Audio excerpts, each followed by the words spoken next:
Yeah, 10:40 it is.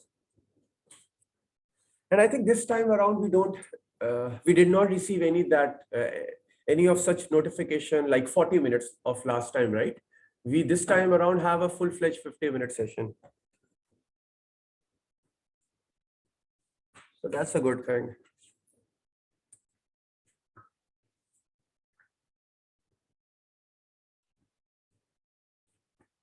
Hi. Hello.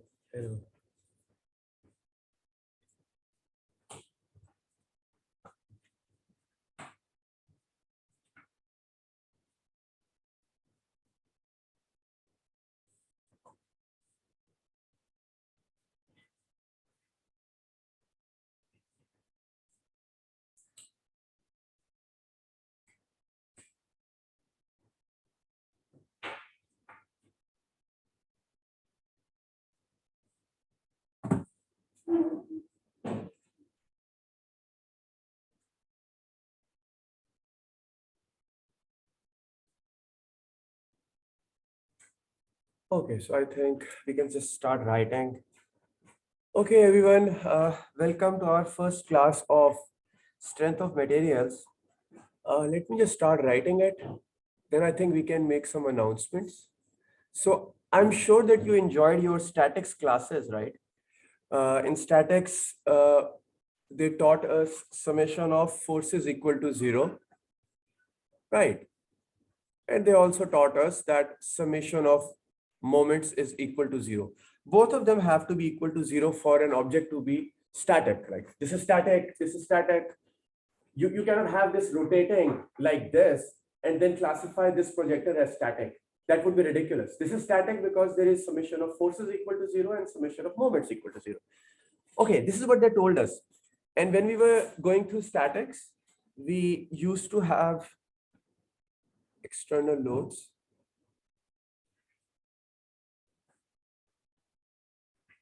And we used to find external loads and internal loads. I will talk about it, no worries. Now, why are all of us sitting here today?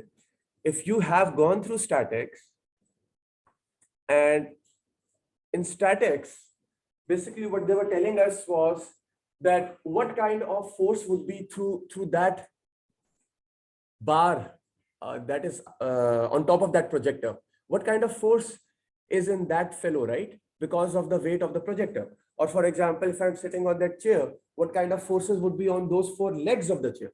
When I already know all of this information, then why exactly am I sitting here in a MEC 206 class? Well, for obvious reason that if these legs are very thin for this chair, if this diameter is very less, then of course the legs will not be able to hold the load, right? The legs will break. So the area, the cross-sectional area of these 4 legs is very important.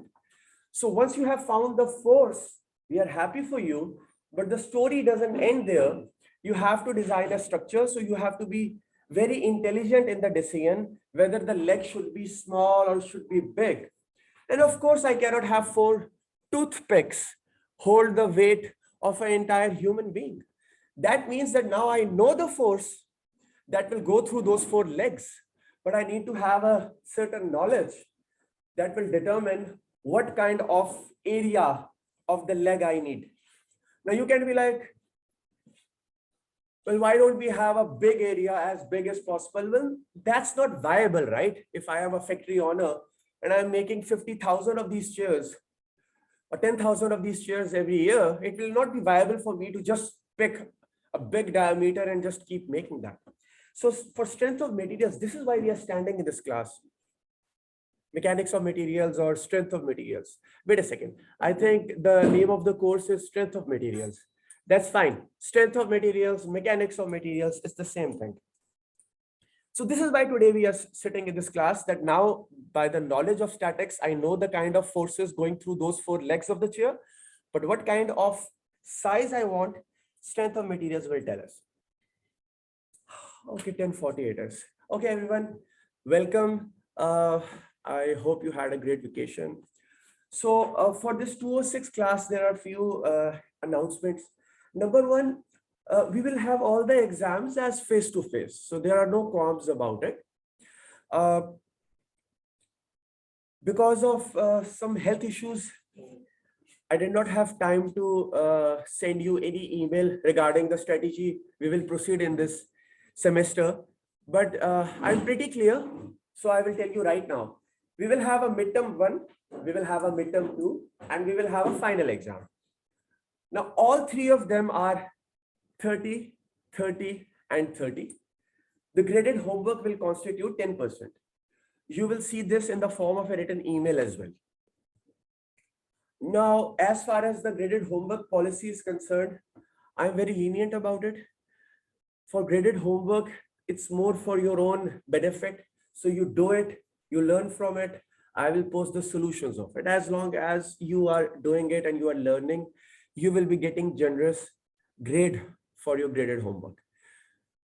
From my side, you will be judged on your midterm 1, midterm 2, and final exam. As for the formula sheets and everything, just remember that all these 3 exams are closed book. Another thing is these are closed notes. Formula sheet will only be provided by me. So every possible formula will be available on the sheet. You will have a calculator, you will come to the class and we will have an exam. If you have any questions, you can ask me. Any suggestions you have, any concerns, anything particular you expect from this course? Yeah. If the COVID cases rise, will we switch it to online? No, it's already hybrid, by the way. No. Wait a second. Let's at least ask one of our students. Ijizan, you are hearing us, right? Oh. But I think Ijizan is hearing. He did message us before. Yeah, it's hybrid anyways. So it's entirely, oh, Ijizan replied. Yes, Hajam. So he replied us with a yes, this means it's hybrid, right? It's entirely up to you if you want to attend online, if you want to come to class. I'm not mandating anyone to come to class, but just remember that exam is going to be face-to-face. There is absolutely no qualms about it. Great. Should we start? Anything else that you want to add? Anyone? Yes? No? Okay. So let's go through a quick problem. So, just to revise your statics concepts. So probably you can help me in this one. I really want to comment on one thing. I don't want to scare you by saying this, but there are so many topics in strength of materials and it will be very easy for you if you keep on attending. Okay. Okay. So this is a very simple structure. I just wish I had brought a diagram with me. So this is a simple structure that was taught to me in statics. Okay, and again, this is again a pin joint here. So you have to use your statics principles. Let's see if you can. Oh, it's bad drawing. Okay, and we have another of this fellow. Yeah, please. Yeah, of course, of course. So you can always come to the class at whatever time. There is absolutely no issue. Okay, and we have another pin joint. Do we have? So I think something like this. I think I'm a little rusty right now. Okay. Let me. I think there's some music from one of our students. Okay. Okay, and then again, this is also held like this. Okay, now this is 20 millimeters, right? And this one is 800 millimeters. Okay. So this is a simple statics problem. Okay. And the load here is, yeah, of course. it is subjected to a load of 30 kilonewtons. What happened? Okay, and this fellow is, let's say, 50 millimeters. What is the shape of it? We will talk about it later. So that's the problem. Now, what is the statics part and what is the strength of materials part? Like exactly why we are standing here today. For the statics part, if there is a 30 kilonewton loads acting here, right? We all know that there will be a certain force that this bar will be subjected to, and there's a certain force that this bar will be subjected to. And the whole semester of statics, this is the game we all were playing, find the force in this bar, find the force in this bar. Once you have found the force, then 206 starts. Now that you have found the force, why don't you tell me what should be the size or the diameter of this rod? Or probably I am an industrialist and I really want to have high profit margins. So what I really want is I really want less material. I really want a very thick bar, very thin bar to save my costs. How thin I can go that this material will not break? That's 206. But the problem is that 206 will not start until you don't help me with the statics part. So why don't you tell me how to proceed in this problem? What should I do? How to find forces? Anyone? Or probably we can name this as ABC if you want. Okay, let's name it A. You can have pieces of paper and start solving along with me because trust me, I will be needing your help. Okay, what should we do?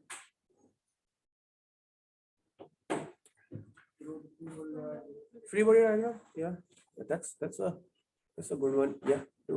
So probably I can say with a nice blue color. Okay, so I will save some time, by the way. I will just draw some arrows like this. And, right? This is my assumed Cx, Cy. In statics, they have taught us that you have to remove the external structure and everything. So of course, you know the drill. I'm just saving some time and I'm making arrows on it. Here I will put Ax, right? Assumed. And I will put Ay. That's nice. And the load is acting like this, so I think it's pretty clear. Okay. Okay, that's it.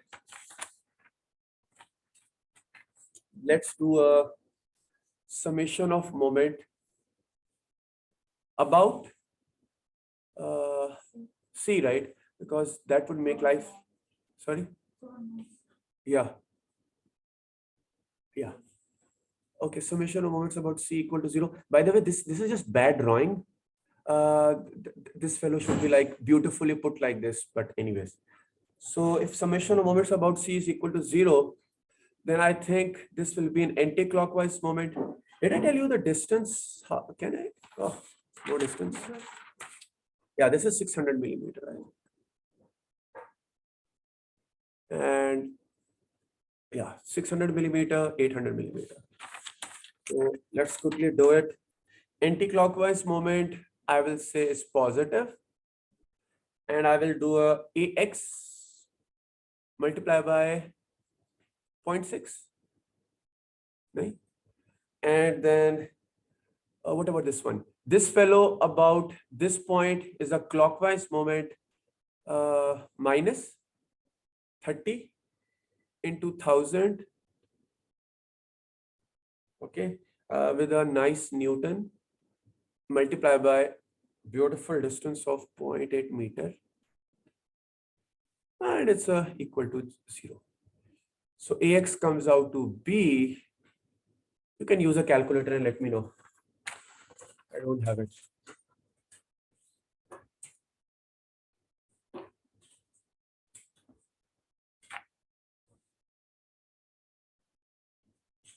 My left ear is closed, by the way. So what did you say?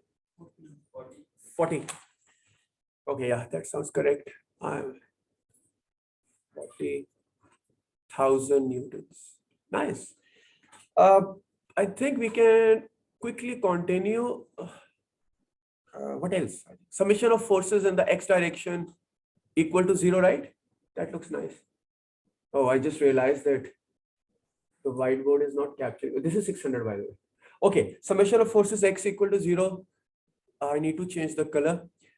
This one is ax plus cx. Is there anything else? No. Equal to, I think, 0. So cx comes out to be equal to negative ax.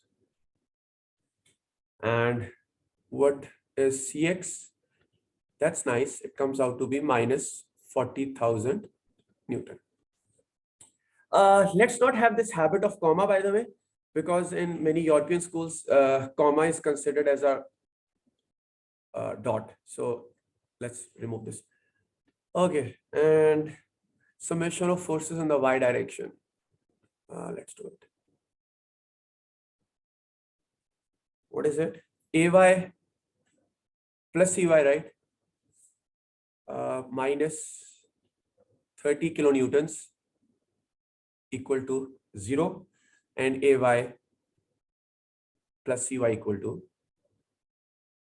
30 kilonewtons. But hang on, what exactly I am trying to do, by the way?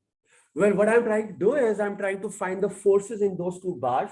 So then I can decide about what kind of diameter really would I want to have in those bars. Okay, so just keep sight of what we are trying to do here. It's not like just we are just going through some steps. Okay, anything else? How should we proceed? Summation of moments about point B, probably something else to crack this problem. So let's go for summation of moments about point P, probably. So I will go through summation of moments about point P equal to 0. And again, I will say anti-clockwise moments is positive. Once I do that, why don't you all tell me now? So clockwise, Cx multiplied by 600, no? Yes. But Cx is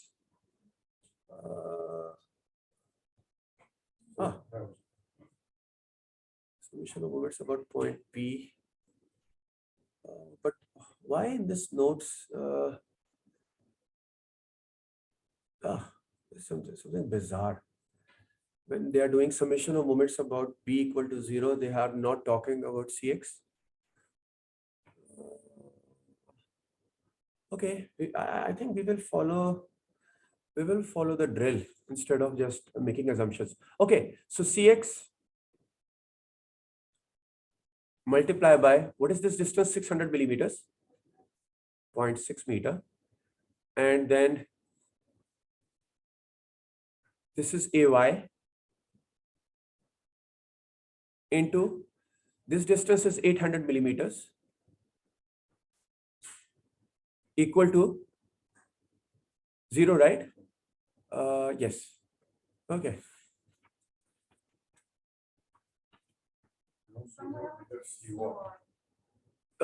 Wait a second. Cx.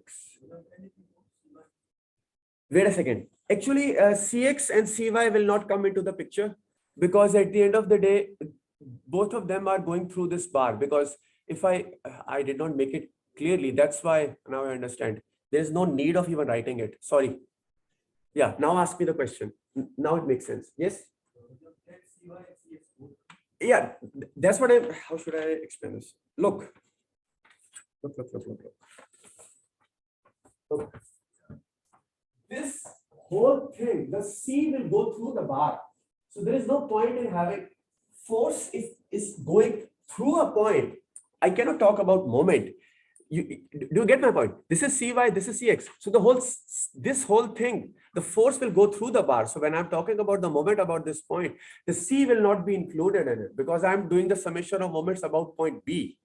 Are you getting my point? It's a bar, right? So there is a Cx, there is a Cy, and we are saying, oh, okay, let's talk about summation of moments about this point. The point is that we cannot include this in this equation because at the end of the day, it will go through the bar.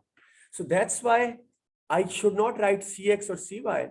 I will just write the minus Ay. And also it will be zero. Huh? And also it will be zero, right? Exactly.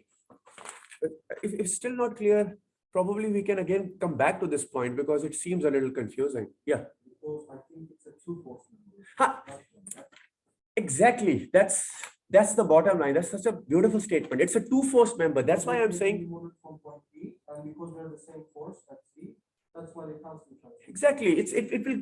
That's what I'm trying to explain. That if I'm doing a summation of moment here, I will not include Cx and Cy. And probably another reason of confusion can be that the drawing is not the best. So let me be a little more aesthetic. That was such a good statement. It's a two-force member. Okay. Yes. Now it looks better. So Cx and Cy, it doesn't matter. Cx and Cy together, they are going through the bar and the whole force will go through this point. So why would I want to include Cx and Cy? Okay, that was a relief. We were about to make a mistake. Now I will have Ay equal to 0. That's nice. So let me put some ticks here whenever I get some answers. Tick. Did I get any other answer? No, I did not. Okay, we have some more equations as well. Let me put some ticks. Another tick. Yes. Also, we know that AY is zero, so therefore CY will be 30,000. Yeah, right. I was also thinking the same thing. So why don't we do that? Okay, the colors are not good, by the way, on the screen. So Cy, as you said, comes out to be 30 kilonewton. That's upward. Cx comes out to be negative, I assume. Where was Cx? Yeah, negative, I think. Where did I find it? Yeah, negative, and I assumed Cx to be towards right. And something comes out to be negative. That means they don't agree with my assumed direction. So Cx comes out to be 40 kilonewtons. Oh, okay. And I will put yeah, towards left. Okay, what about A? Y comes out to be 0.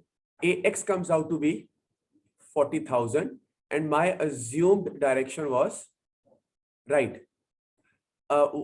Instead of writing Ax or Ay, I will just write it as A, right? Okay, great. Easy, right? So that was a quick, very super quick review of your statics.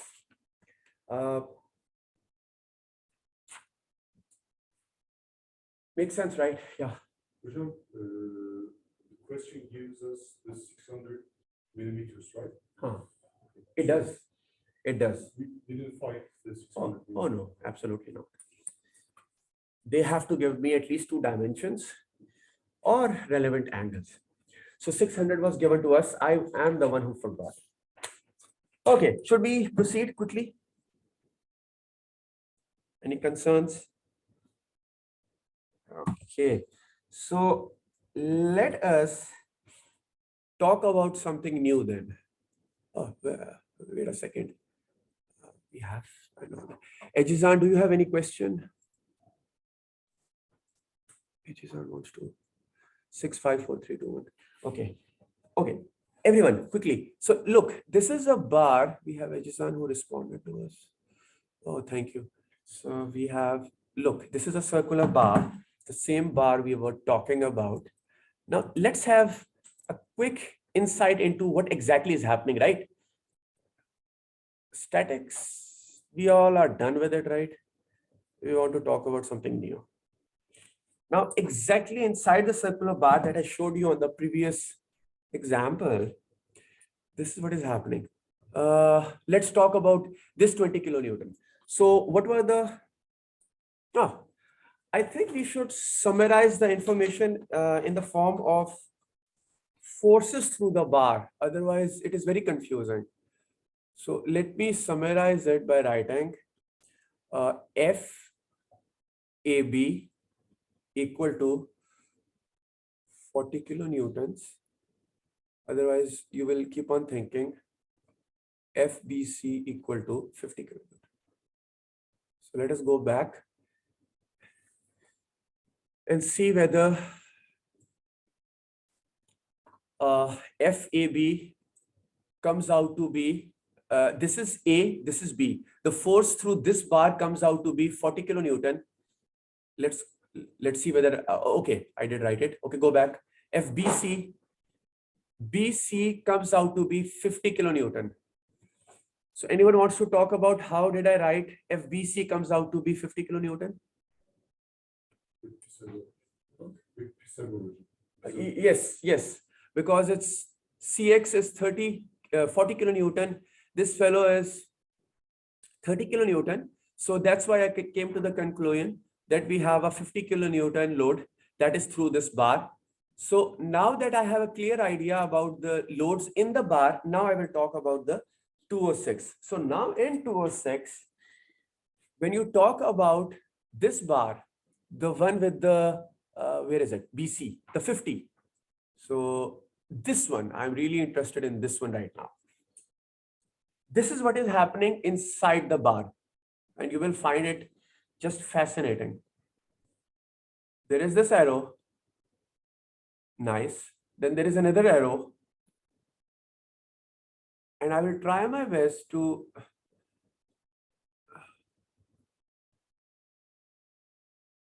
so that you have a clear idea what is happening. Now, I'm intentionally making these arrows in this funny way. So this 50 kilonewton is actually distributed over the entire cross section, and it entirely makes sense. A toothpick will not serve the purpose. I definitely need a good cross-sectional area to hold the load of 50 kilonewton. But that 50 kilonewton is being held by this bar in this fancy profile. And it's hard for me to make a three-dimensional. Okay, I will have to make an arrow here as well, an arrow here as well, an arrow there as well. But if you look at from this side, it will be a parabola. If you look from this side, it will be like a parabola with the highest length arrows towards the center and low magnitude arrows towards the outside. Now, this information is not of too much importance to us at this early stage of the course. What I really want you to understand is that I am interested in this. Quickly. Again, I will again make a fancy arrow and I will say, you know what? Forget about making so many arrows. Just make one arrow, 50 kilo. But in reality, you have to understand that there is a beautiful parabola. So I think let's make a beautiful parabola quickly, very quickly. This is again, and if I have to make arrows,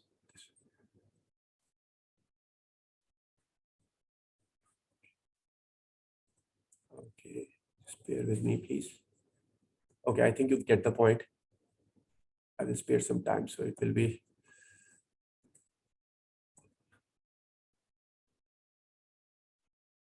Okay, that's fine.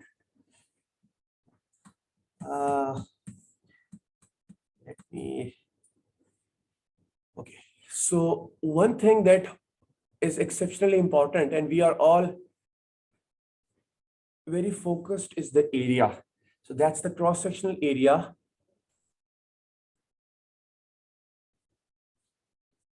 Because a toothpick will not serve the purpose. It's very important. And now I will say the force is also important. Forces internal to that bar, right, are very important, and the cross-sectional area is very important.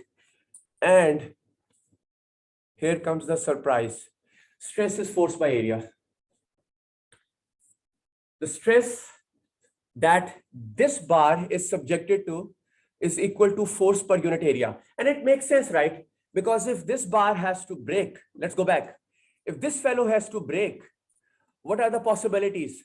The first possibility is that you put a ridiculously big load here. How much? I don't know, 400 kilonewtons probably, 500 kilonewtons, such a huge load. In fact, if we put a 300 kilonewtons. So I think we can easily identify what will be the load here will be. Anyways, so if you put a really big load here, this bar will have a huge internal load, right? So let's go to the next slide. The numerator will increase. So the bar will be subjected to a huge stress, and that might exceed the structural limit of the bar. So the bar will fail, right? Another possibility is the toothpick, right? You put a very small cross-sectional area, and even if you have the same load, in fact, lesser load than this, doesn't matter. The structure will fail again. So from here onwards in this class, this sigma, I will call it as stress. And to be a little more particular, I will use the word NORMAL STRESS, normal stress. That's it. So that's the most important term we will keep on using throughout the semester. Again, this is a sigma. This is not a 6. It's a sigma is equal to force per unit area. Questions? It's also called engineering. In engineering stress? That's fine. We usually use the word normal stress. If someone uses the word engineering stress, I don't see any problem in it. You might have found that in some textbook, but normal stress is a word that is usually used. Engineering stress is fine, yeah. Because we also learned truth stress in relation to Oh yeah. Engineering stress, and yes, you're right. Yes, you use it. Yes. So, that's not we focused about targets. Yeah, but in this class, I will keep on using the word normal stress. But you are right. We do use the word engineering stress. You are right. Okay, quickly, units. Anyone? Pascals seems correct. Newton per meter square. Okay, pascals. Another thing is that we are talking about huge value of stresses. So don't be surprised if you come across kilopascals or megapascals. Okay. Correct? Okay. Anything else? Could you explain us why was the force distributed in a parabolic way? Throughout any section of- Yes, that's the way it is. When you have this kind of a circular bar, this is what is observed, that the force distribution through this is not straight. So for example, you might expect that this corner, this center, and this fellow, they will be subjected to a stress like this. I'm sorry, the force. I apologize. Straight, simple line, this line, and you will connect it like this. No. Wrong. This is not how it is. So the force profile through it is parabolic. That's the way it is. That's physics. That's the way it is actually. And when you have to, sorry, that's fine. But that's the way it is, that the profile, the force profile is parabolic through a structure like this. Follow-up question. What if we change the circular cross-section to, let's say, square one? Is this still going to be parabolic? No, it depends on the kind of if it's a triangle, if it's a rectangle, if it's a circular, there will be definitely variations in the profile. But in general, what I'm talking about is that through the center, you will have high. In the edges, it will go down. In general, that's the way it is. And that's the physics of the problem. And that's why when we are designing structures, we don't stop at just finding the maximum average stress. We have to take care of the fact that you will have, for example, at center, you will have a higher force. So that's why factor of safety needs to accommodate that. That's why we go through that factor of safety so much while designing equipment. He's saying that it's observational. They can't prove it, they don't know the reason, but they observe that. Yeah, this is empirical. That's what I'm saying. This is an empirical, experimental fact that through the center you will have more. And that's why it's not straight profile. It's empirical, experimental. Okay, what's the theory behind those experiments then? Because if there's an experiment, there must be a theory behind an Yeah, experiment. that's what I am telling you, that this is an established experimental fact that in these structures, what happens is that you do not have a straight force profile. And that's why when we are designing, we have to take into account this. That's the way it is. So for example,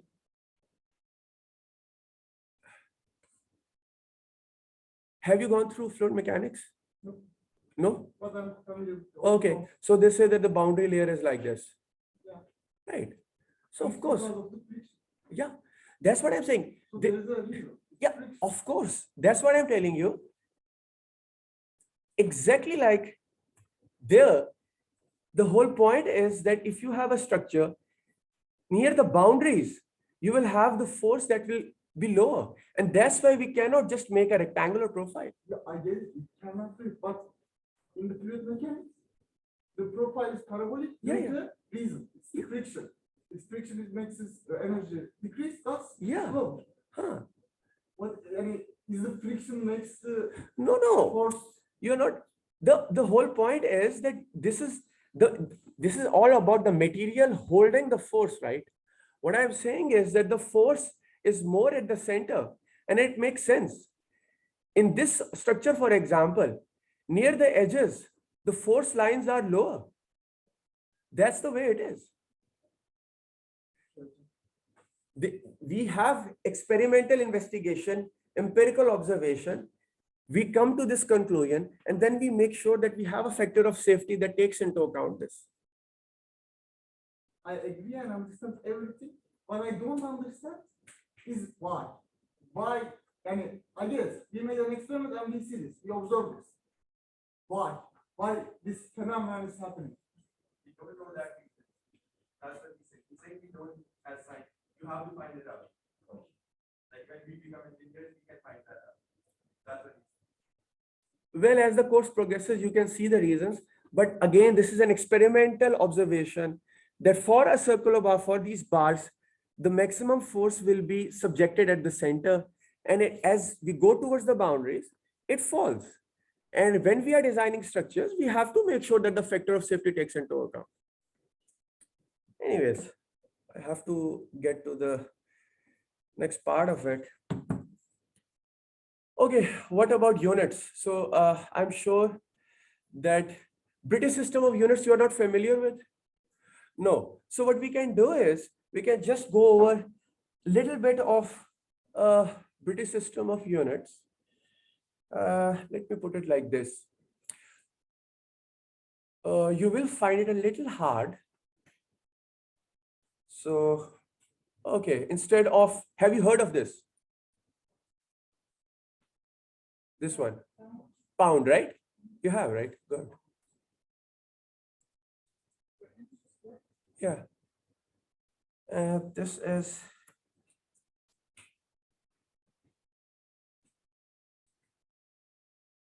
is pound per square inch, again the units.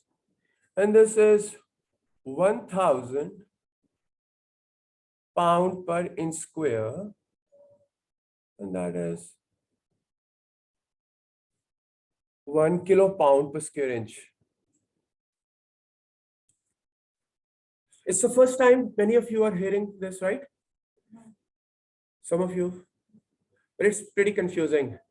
But I will keep on throwing some examples so you get familiarized with it. Okay, so let me just repeat it. Pound per square inch, kilo pound per square inch.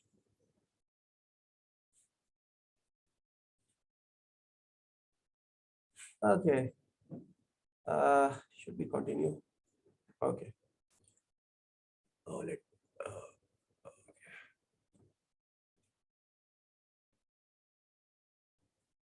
okay, let me just write it one more time. Stress is equal to force per unit area. Let me make that bar again. Oh, yes, just one quick comment. We have gone through this, but just remember one thing. When we are talking about stress equal to force per unit area, we'll be talking about the average stress. So in this class, for example, we are not getting into the profile. We will just say, you know what, this bar is uniformly subjected to 50 kilonewton. And we will just go through a major portion of this class. And we will just do 50 divided by cross-sectional area. So stress is equal to force per unit area. Let me draw this. Okay. Okay.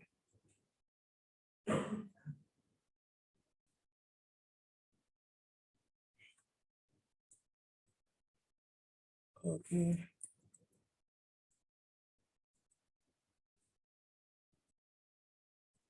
Okay, just give me 1 second, please.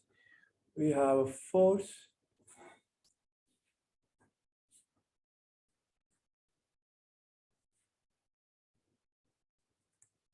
Let me draw another bar.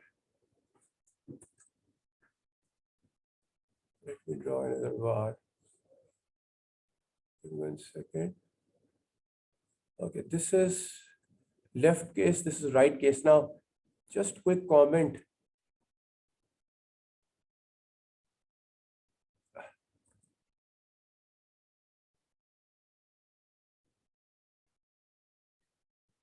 Both of them are subjected to stresses. Just one quick thing that I thought about it, I should bring into your attention. So there are certain materials that more or less behave the same in tensile and compress. So in fact, let me write down the English. This fellow is in tensile stress, right?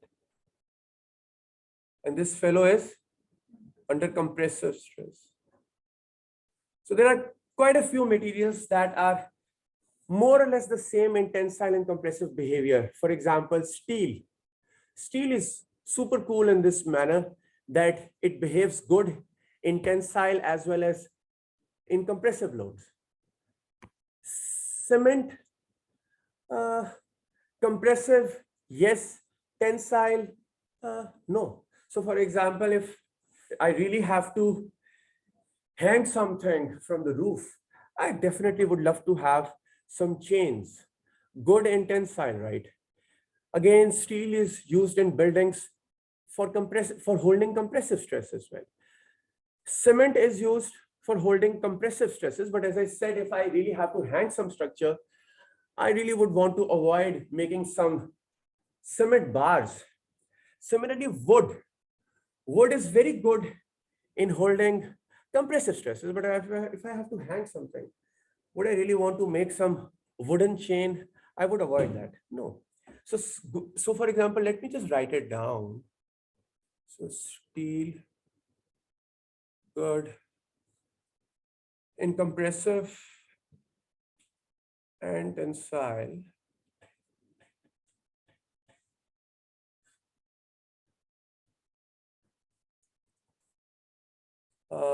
I think wood is good in compressive loading.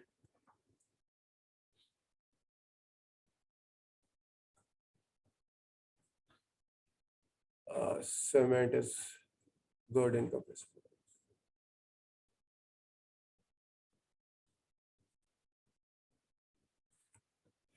loading. Did I write it right? Yeah, cement is in compressive. Okay. Anything else? That's the first class anyways. Let me talk about one quick more thing. Shear stresses. So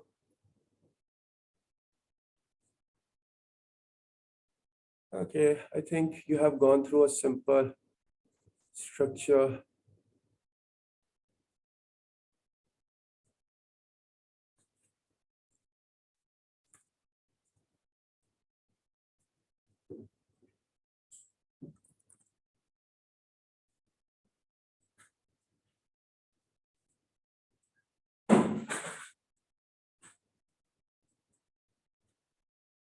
I think you have gone through in statics like this, right?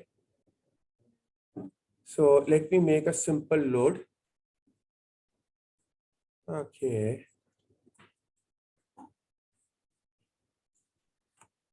Okay, so if you remember or probably in fact using like this. Let me make a simple example.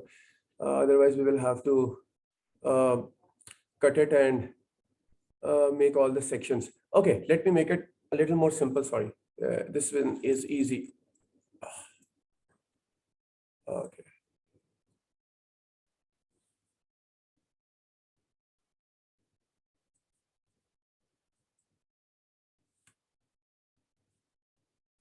Okay, let me have two forces. One force is like this, and I'm assuming the other force is very close to it, like scissor as we are cutting. So we have F and we have another F very close to each other. There is a very small distance between the two, by the way, very small. So shear stress, and let me just remove it completely. I don't want you to get confused. So shear stress is equal to force per unit area. I'm not sure whether you have heard of it, but this is shear stress. So right now we have talked about two different stresses. One is the normal stress and one is the shear stress. So this is the normal stress. This is the normal stress. And if I have a knife and if I slice it right through, I will be subjecting this to a shear stress. So let me put it again. This is a normal stress that I am subjecting this object to, right? Normal. Right through it. If I have a knife, if I try to cut it, or if I have a scissor, if I try to cut it, or knife, if I chop it right through, I will be subjecting it to shear stress. So that's a shear stress is equal to V force per unit area. Let's go back. The normal stress is force per unit area. So in the next time when we do some examples, you will see that the tricky part will be talking about the area. So far so good, right?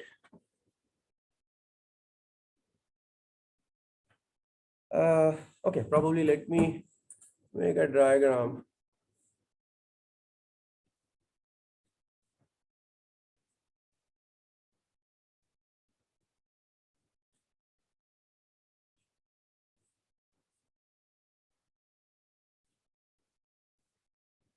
Okay. Let's go back. This one is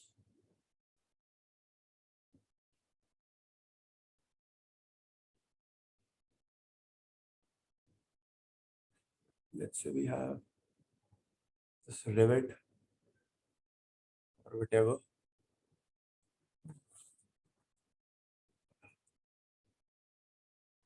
I think this example is good. We have connected these two plates using a rivet. Now, if I am using two forces, so again, this is solid, right? I think you understand this. Solid plates, nice solid plates. Both of them are connected. This is force F that is acting. You are holding it from the left end, so a reaction force appears. So you can just put another F.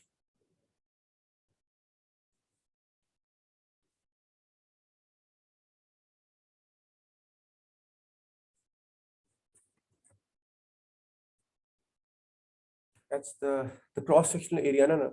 Let me put from here. This cross-sectional area is A. Okay. So the shear stress again will be force per unit area because this is a shearing problem, right? As I am trying to pull it, this is sliced from here. When we get to our next class, we will talk about other kinds of stresses as well, the bearing stress and other stresses. But this is a very simple problem for the fact that this will be subjected to shearing. Okay, any comments, reservations, anything else?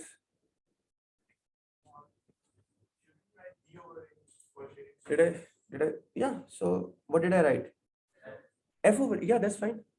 V over A, F over A, that's fine. V is the force. And the area is this cross-sectional area, by the way.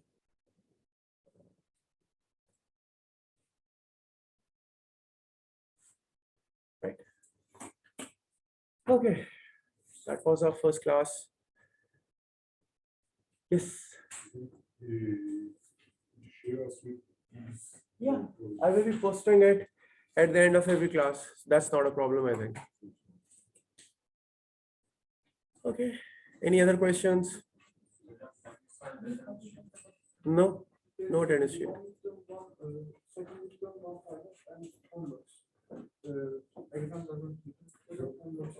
For dynamic, you give dynamic course as well. Dynamics, yes. So you will choose class or you will. I think we should know. We are assigned that class. Okay, we go. I'm also finding it a little hard, but that's fine. It's university. Are there any marks for attendance? Okay, then.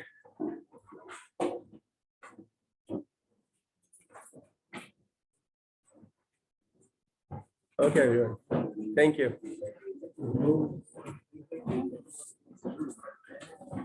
Yeah, I'm not registered using the course. I sent you an email about that. I want to make sure that I'm eligible to attend because like I'm a petroleum student. You have to double check this with Dr. Ishref Ishkinath, Department Coordinator of Mechanical. You have to send him an email. And you can always CC me if you want. I will definitely look into it.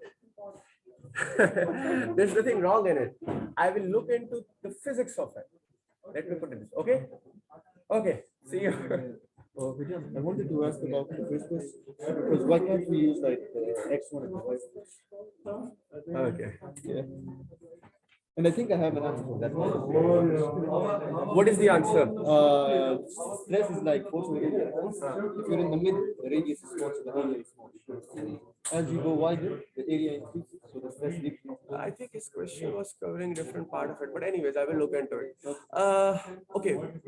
Because like when we were doing this in that semester, like sometimes they would give us a square, and they would tell us like from here, like there were X and Y coordinates.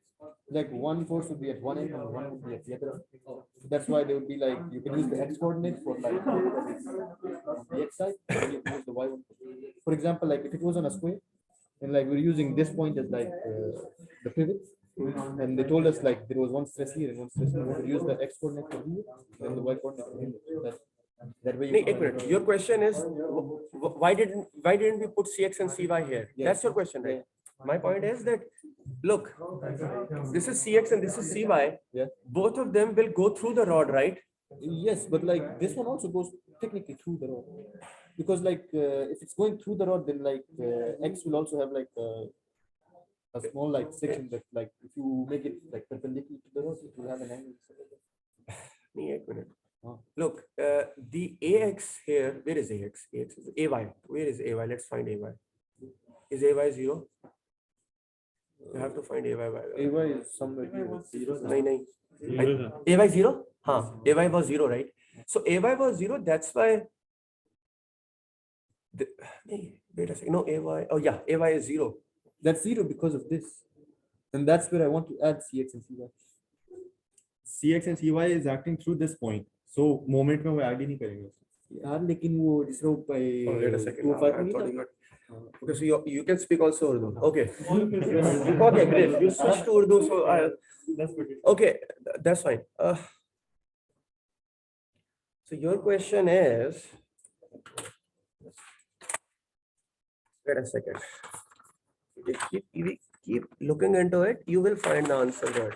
वो कह रहे हैं कि CX और CY arrows समझ आ गया मुझे सवाल मुझे पहली दफे समझ आ गया है वही उसी के तलाश चल रही है your question is कि why didn't I okay my point is it goes through the member but then you are like then it also goes through the member Yeah. So this X also goes through the member. नहीं लेकिन मतलब अगर ये दो बीच में से जा रहे हैं तो AX भी तो बीच में से जाएगी. When you take the moment, it Technically, yeah. everything gets 0 except A1. नहीं AY yeah, but AY also becomes 0 right Yes, A1 also. यार एक मिनट यार Everything gets 0. अच्छा वो कह रहे हैं कि अगर CX हाँ, और CY को एक वो arrow सवाल देते समझ आ हैं, गया। तो AY को भी एक ही सवाल बिल्कुल ठीक है आपका एक ही arrow देते हैं. तो पे किया हुआ है, बना नहीं। ये बात तो है ही, सिर्फ AX पे किया हुआ है। अच्छा ठीक है, अगली क्लास में मेरी 11:40 पे इस क्वेश्चन के ऊपर मैं सोच के आपको बता दूंगा। ठीक हो गया, नेक्स्ट क्वेश्चन। कोई और सवाल हो? It's pretty clear. सही है। Okay, see you around, thank you gentleman, bye bye, अल्लाह हाफिज।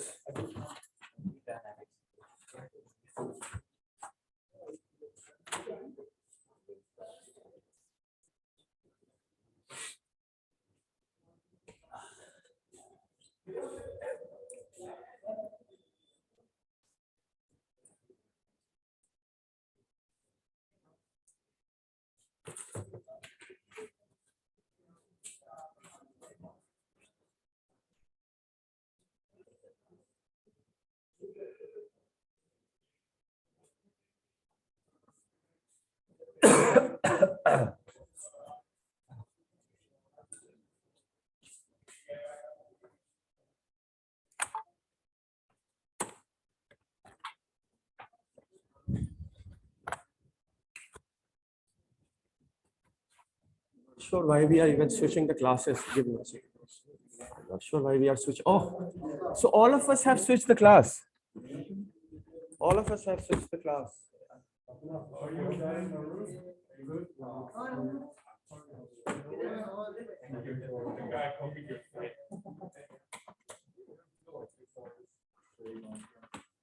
Okay.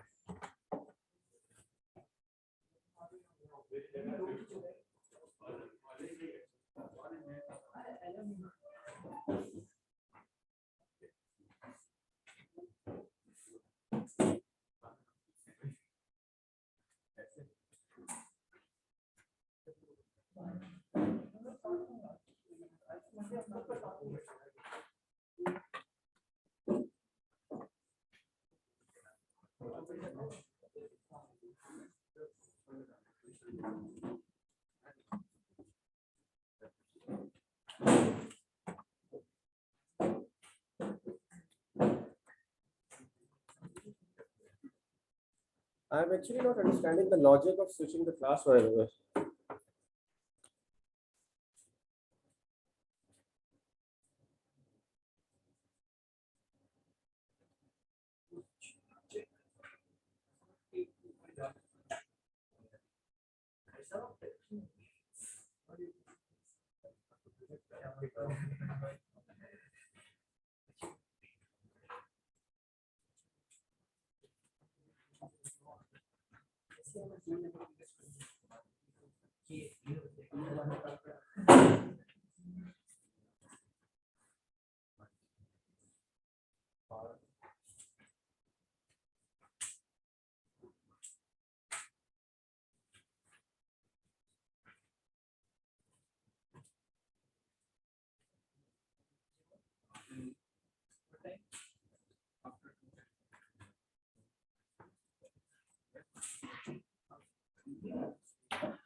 Okay. So is it fine?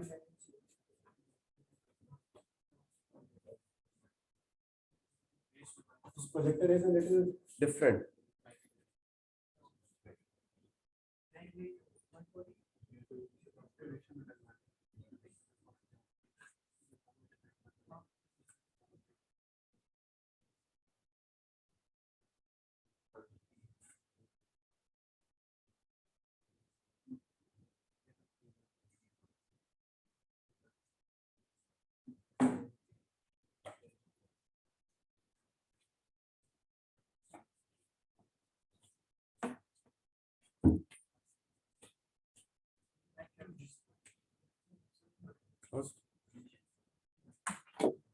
This projector has some problems.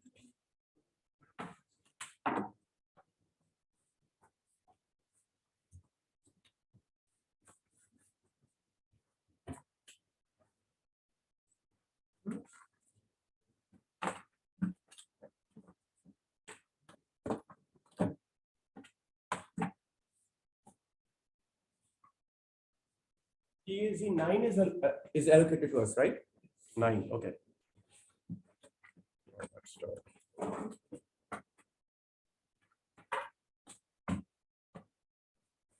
Okay.